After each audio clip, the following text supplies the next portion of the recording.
సందు చూసుకొని వచ్చిందా? అదేంటే సందు చూసుకొని రావడం ఏంటి? నీకు దాని సంగతి తెలీదే. నేను మా అమ్మ కేసు కోసమని సంగీతం వంక పెట్టుకుని రంగాచారి గారింటికి వెళ్ళాం. ఎందాకొచ్చారే ఆ శ్రీనివాస్, గోవిందు, లంబు, జంబులు. వాళ్లల్లో ఎవరినో ఒకరిని ట్రాప్ చేయాలని చూస్తుంటే ఇది ప్రతి దానికి అడ్డుపడుతుంది. నా ప్లాన్స్ పారకుండా చేయాలని చూస్తుంది తెలుసా? నీకు అడ్డుపడుతుందా? అవునే. అది ఫస్ట్ రోజు నుంచి నా ప్రయత్నాలకి ఏదో ఒకటి అడ్డు వేసి నన్ను బోర్లో పడేయాలని చూస్తుంది. ఫస్ట్ టైం నేను మా అమ్మ వెళ్ళినప్పుడు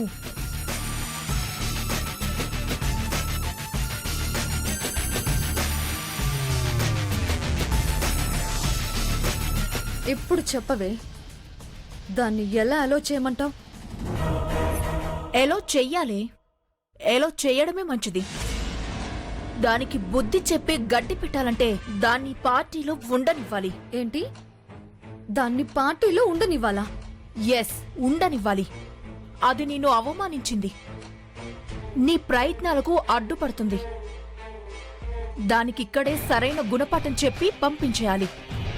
అది వెళ్ళిపోతే నీకు ప్రతీకారం తీర్చుకునే ఛాన్స్ మళ్ళీ రాదు. ప్రతీకారం తీర్చుకోవాలా? ఎస్, అది దాని ప్లేస్లో నిన్ను అవమానించింది.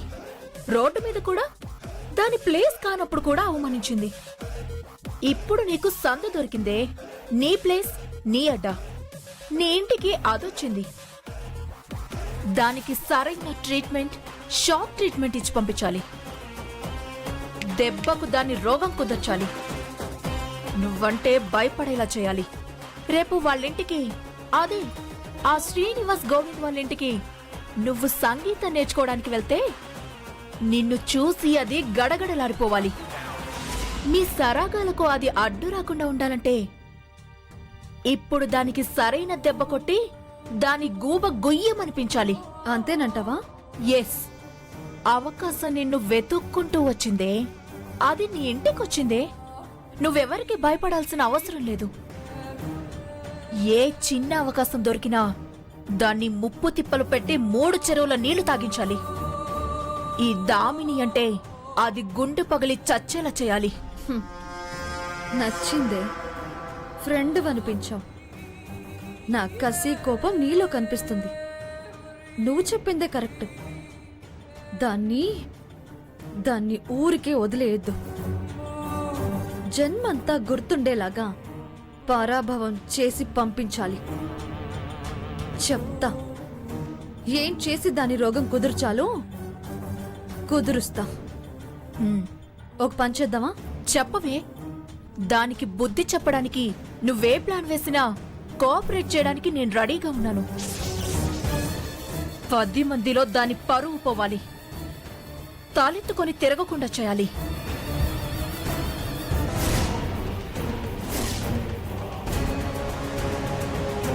ఓకేనా? Okay, done. డన్. పదండి.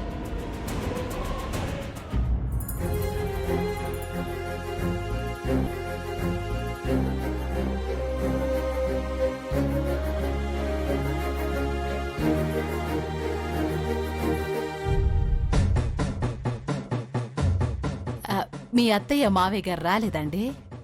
అత్తయ్య గారు మావయ్య గారు ఆరోగ్యం గురించి మీకు ముందే చెప్పారుగా. అవునవును. మరి మీ పిల్లలు? నాకు వారు, వారికి నేను పిల్లలం. మాకు సంతానం లేదు. అలాగా? మీ ఇంట్లో పిల్లలు లేరా? అత్తయ్య గారికి మావయ్య గారికి మేమే పిల్లలం. ఏం పద్మావతి, నువ్వొచ్చావేంది? నేను గురువు గారి కోసం వచ్చాను, లేకపోతే వచ్చేదానే కాదు. సరే సరే, కేక్ కట్ చేయడానికి టైం అవుతుంది, వెళ్దాం గురువుగారు. బేబీ పదండి పదండి.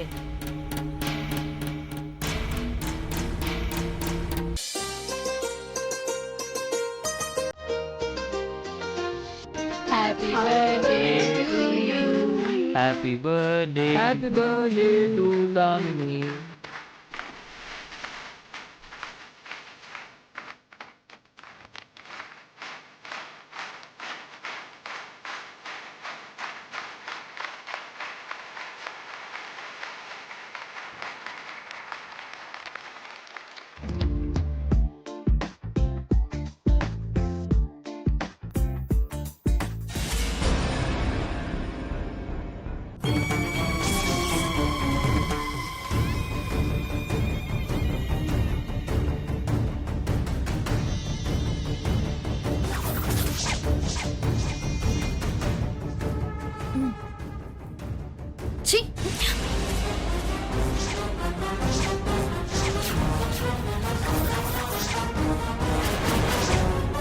అడ్డమైన వాళ్ళ చేత బర్త్డే విషెస్ చెప్పించుకునే కర్మ నాకు పట్టలేదు.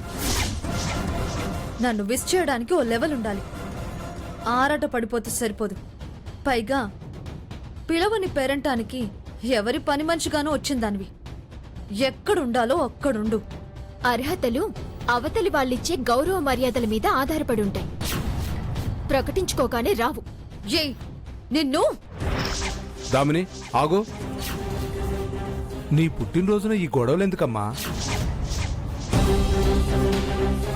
గురువుగారు, కచేరీ మొదలు పెడదామా?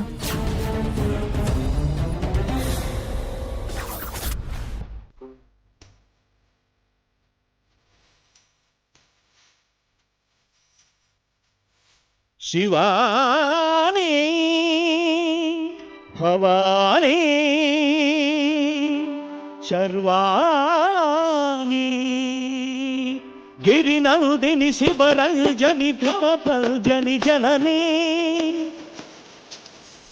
గిరినందిని శివరంజని భవభంజని జనని శత విధాల శృతి విధాన సుతులు సదుపలేని నీ సితుందనే శివాని శివాని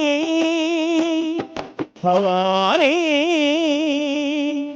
శర్వాణి.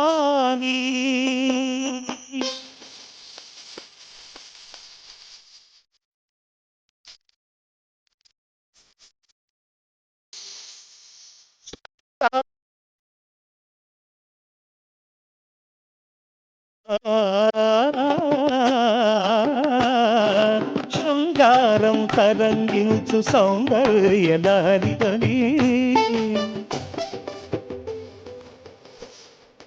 శాంతం భవించు శివానంద నారివని.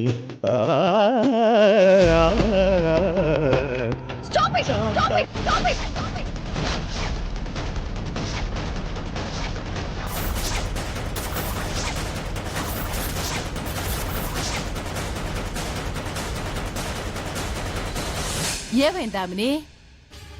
ఎందుకలా ఆపమన్నావు? ఆపమనక ఆహా అద్భుతమని చప్పట్లు కొట్టాలా? ఇది బర్త్డే ఫంక్షన్ అనుకున్నారా? భక్తి సంగీత విభావరి అనుకున్నారా?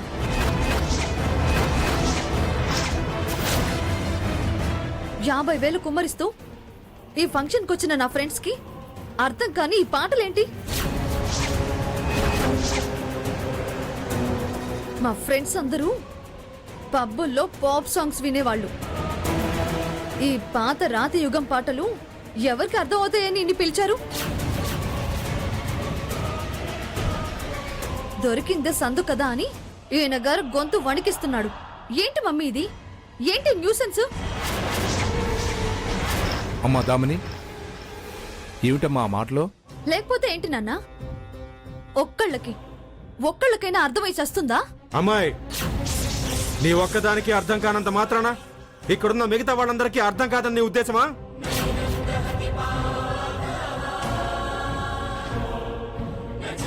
ప్రపంచాన్ని అబ్బురపరుస్తున్న భారతీయ సంగీతాన్ని దిగదార్చి మాట్లాడద్దు. మీకు మీరు అబ్బురపడుతూ అర్థం కాని మీ రాగాలు ప్రపంచాన్ని అబ్బురపరుస్తాయని మాట్లాడకండి. పిచ్చి ముదిరిన వాళ్లే మీ మాటలు నమ్ముతారు. ఇంకాపు.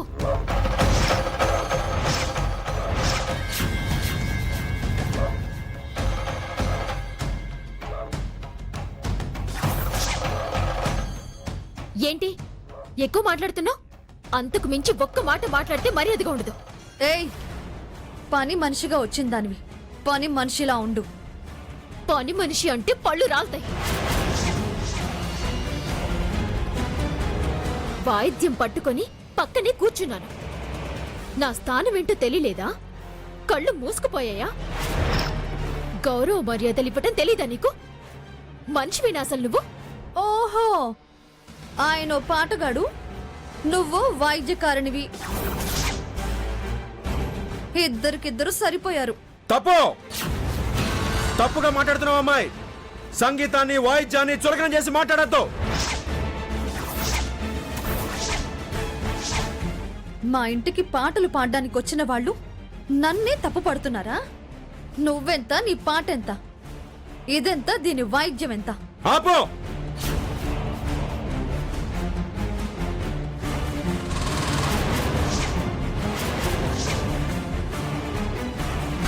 ఏంటండి?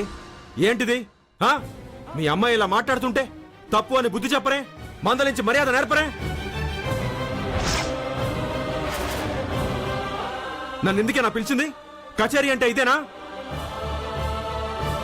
ఏ మీ అమ్మాయికి చదువు సంస్కారం నేర్పించలేదా? డబ్బు అహం బాగా తలకెక్కింది. కాస్త పద్ధతి నేర్పండి. సాటి విద్వాంసులకి విలువివ్వటం చేత కాని నువ్వు నాకు పద్ధతులు నేర్పుతున్నావా? పిలిచిన వాళ్ళకి గౌరవం ఇవ్వటం నేర్చుకో. పోషించే వాళ్ళకి విలువివ్వటం తెలుసుకో. ఇదిగో అమ్మాయి. గురువుగారు మీరాగండి. ఇలాంటి బుద్ధి జ్ఞానం లేని వాళ్ళతో మాట్లాడితే మీ స్థాయి తగ్గిపోతుంది. 50,000 అనగానే ఆశపడి ఎగురుకుంటూ వచ్చారు. మీరు మాట్లాడుతున్నారా స్థాయి విలువల గురించి? నోరు మూస్తావా, ముయించమంటావా? నన్నే అంత మాట అంటావే నిన్ను!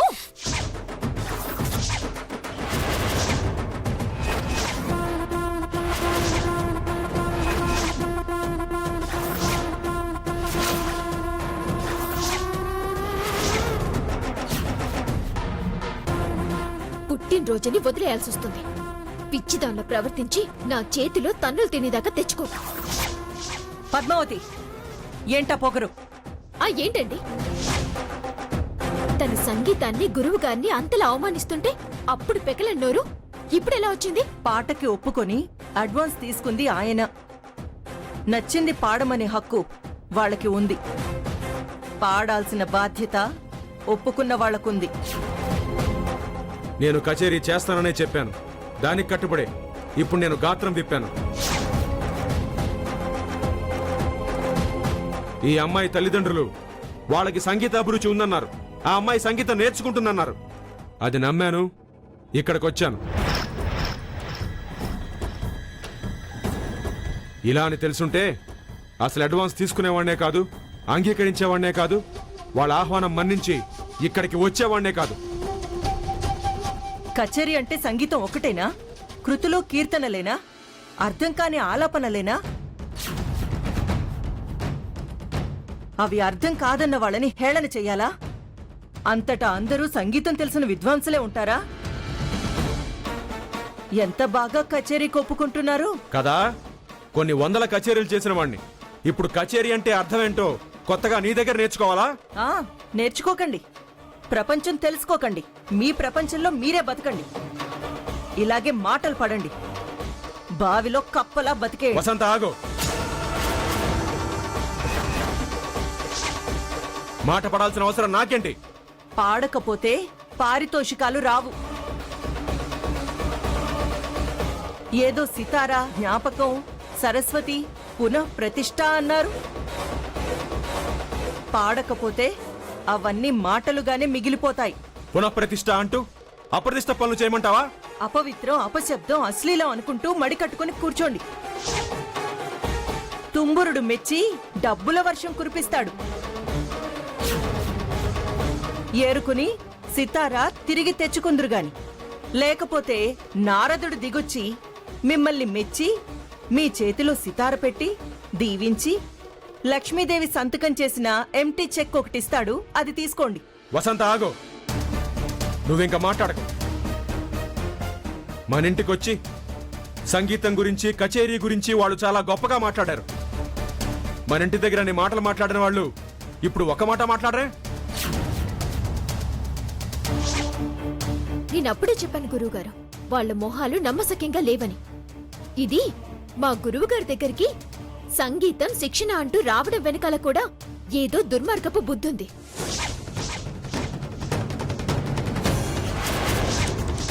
అందుకే ఇది సంగీతాన్ని అవహేళన చేస్తుంది. ఏందమ్మా దామినిది? వాళ్ళని బతివులాడి నీ గురించి గొప్పగా చెప్పి కచేరీ కొప్పించి తీసుకొచ్చినా ఎందుకట్టా మాట్లాడుతుండా? పండుగ రోజు కూడా పాత చింతకాయ పచ్చడి అన్నట్టు ఎంత సంగీతం నేర్చుకుంటే మాత్రం వేరే సరదాలు, సంతోషాలు ఉండవా? బర్త్డే ఫంక్షన్ కని పిలిచి కచేరీ అంటూ హింస పెట్టాలా? చూడండి, మా వాళ్ళు కచేరీ అనే పిలవచ్చు. అంత మాత్రం చేత మీ పాండిత్యాన్ని ప్రదర్శించి మాకు పిచ్చెక్కించే ప్రయత్నం చేయొద్దు. మా ఇష్టానికి పాడి మమ్మల్ని మెప్పించి తృప్తిపరిచేలా పాడి పారితోషికం పట్టుకెళ్ళండి. మీ ఇష్టానికి పాడడానికి నేను ఇక్కడికి రాలేదు. అయితే నా వల్ల కాదని, తప్పైందని చంపలు వేసుకుని క్షమాపణ చెప్పి అడ్వాన్స్ తిరిగి ఇచ్చేసి వెళ్ళండి. సంగీతం అలవోకగా పాడగలిగే మహా విద్వాంసులు. వారి వల్ల కానిదంటూ ఏమీ లేదు. ఏ పాటైనా పాడగలరు. ఏ పాట పాడితే మీ రాక్షసత్వం తృప్తి పడుతుందో చెప్పండి. పాడి మీ నోరు మోయించి మీ చెంపలు వాయించి ముక్కు పిండి పారితోషికం పట్టుకెళ్తాం. ఈ తరం సినిమా పాటలు పాడాలి. ఊపు ఉత్సాహం నింపాలి. సినిమా పాటలా ఈజీగా పాడేస్తారు. ఏయ్, సినిమాలకే పాడనన్నాను. సినిమా పాటలు నేను పాడను. ఏంటి సినిమాలకే పాడనన్నారా? మా చెవులు ప్లెయిన్ గా ఉన్నాయని పూలు పెట్టి తప్పించుకోవాలనుకోకండి. ఏయ్, నీవి పూలు పెట్టుకునే మొహాలు కావులేవి. గావు కేకలు పిచ్చి రాగాలు తీసే మొహాలకి సంగీతం గురించి ఏం తెలుస్తుంది? మీ చెవుల్లో పూలు పెట్టాల్సిన అవసరం మా గురువు గారికేంటి? అయినా సినిమా పాటలకి వీరంతటా విద్వాంసులు అవసరం లేదు. అబ్బా, వారి విద్వత్తు అవసరం లేదా? మరి పాట ఎవరు పాడతారో? దేని విద్వత్తు ప్రదర్శిస్తుందేమోనే. అవసరం లేదు. మీ అడ్వాన్స్ మీకు తిరిగి పంపిస్తాను. పద్మావతి, పదమ్మ. ఆగో, క్షమాపణ చెప్పి కదలాల్సి ఉంటుంది.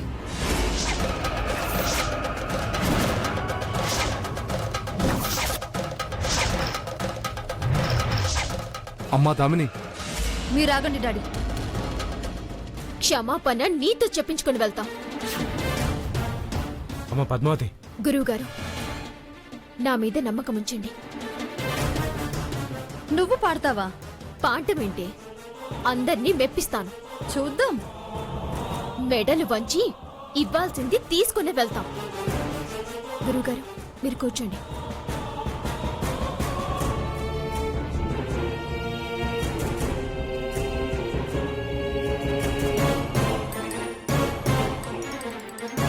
అందరికీ నమస్కారం. మేము తప్ప మీరంతా వీళ్ళ ఆహ్వానం మేరకు వచ్చిన అతిథులే కదా? ఏయ్, సోదాపి ముందు పాట పాడవే. ఓపిక తక్కువ ఉన్నవాళ్లు సుఖపడిన దాఖలాలు లేవు. సంతోషంతో బతికిన సాక్ష్యాలు లేవు. ఒక్కసారి ఓడి దాసి అయ్యింది. ఇప్పుడిక్కడ దీనికి చెప్పు దెబ్బలు తప్పవు. నువ్వేడుస్తూ వెళ్ళడం ఖాయంలే. ఏడుపు ఎవరి సొంతమవుతుందో చూద్దాం. సరే సరే, సోదాపి ముందు పాట పాడు. ఒక్క నిమిషం అంటున్నానుగా, వినపడ్డం లేదా? మా గురువు గారిని నువ్వు అడిగిందేంటి? దేనికి సంతృప్తి పడతానన్నా? నీకు వినపడలేదా? చెవులు మూసుకుపోయాయా? మళ్ళీ ఒకసారి చెప్తే అలసిపోతావా? సినిమా పాట. సినిమా పాట